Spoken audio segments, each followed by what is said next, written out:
And we are continuing on the subject of education now. The CVHEC Math Task Force, their mission is to improve certificate and degree completion rates in the 9 county regions from San Joaquin to Kern, and they are here today with some important information. So joining us now is Ben Duran, Executive Director of the Central Valley Higher Education Consortium, along with Miss Marlena Celaya, Principal at Orosi High School. So we are here today. We're talking about Assembly Bill. Let's look at the exact Assembly Bill. What's the exact number? 1705. What is this Assembly Bill? What does it mean? How is it going to help students? Well, Assembly Bill 1705 was passed as a hammer to implement a past legislation which had done away with remedial education, remedial classes in colleges around mathematics and English. Okay, and English too. And English as well.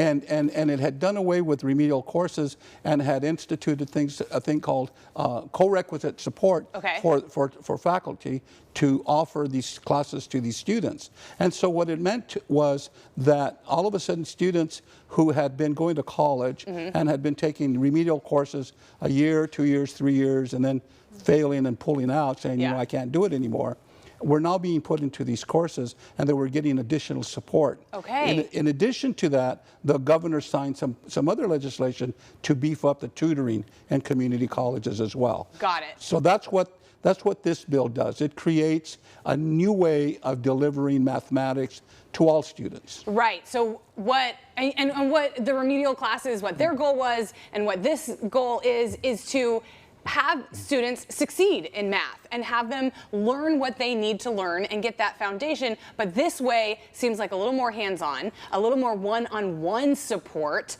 to have them succeed. So how are you guys actually addressing this? Well, colleges have been addressing this for a couple of years now in different levels, and varying levels, right? And so some have really taken it on, others have been trying to get into it.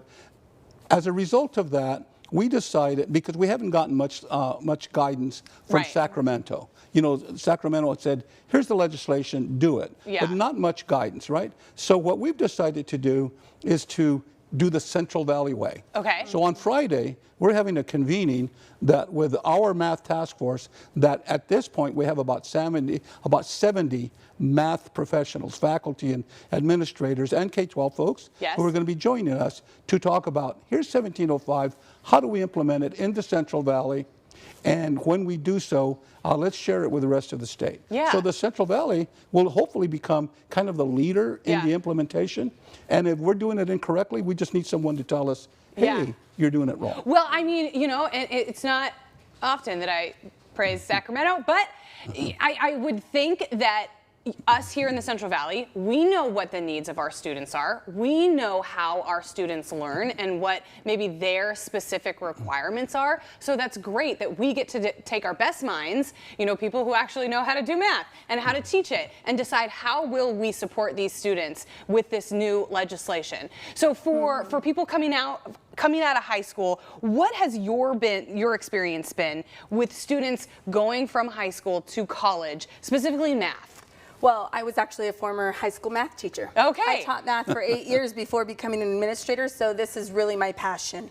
I started work about 17 years ago on this project. And so we started partnering with community colleges, because as a math teacher, we didn't often have a time or a meeting place to talk with community colleges. So this work has really brought all stakeholders together to talk about the needs of the students. Right. I teach and I work in the largest unincorporated community in Tulare County. So our students have huge barriers.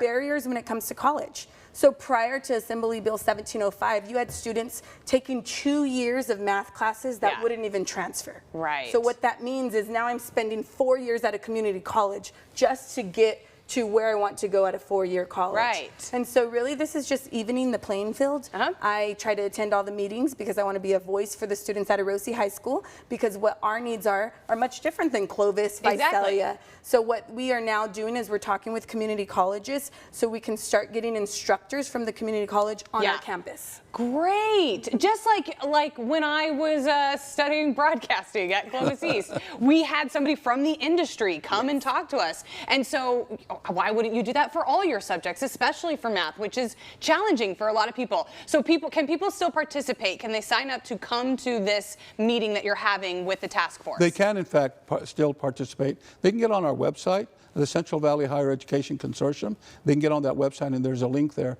where they can come. Or, frankly, they can just show up. Okay. Right? Okay. They can just show up. Perfect. We will have all the information. If you're one of our brightest math minds out there and you want to participate, if you're in education, we'll put all of the information online. I'm excited to see how this turns out, what the success rate is. So I'll have you guys come back in a couple years. We're looking forward to it. We'll see how you've done. Thank you guys so much for being here. Thank you. Coming up on the show, we'll tell you about the Charlie Kinn Armenian Community School. We sit down with the chairman to continue the conversation around education, and we'll be right back.